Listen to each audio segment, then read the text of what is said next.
कैसे जिए बेरानी जहिया बारात हराई वही दिन जनाजा हमर जाई। हे जान वही दिन जनाजा हमर जाई।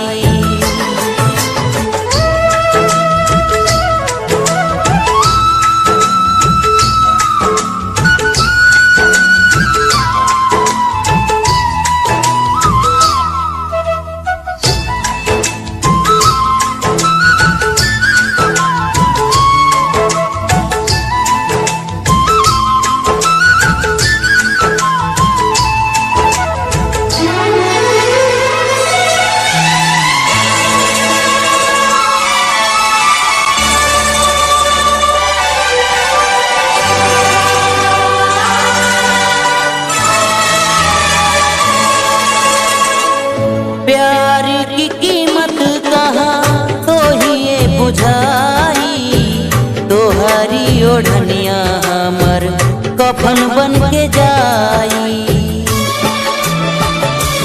हाँ प्यार की कीमत कहाँ तो ही ये बुझाई तोहरी ओढ़निया हमर कफन बन के जाई।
देखी देखी हमके अब तक हंसता जमाना पागल समान हाथे भइनी दीवाना।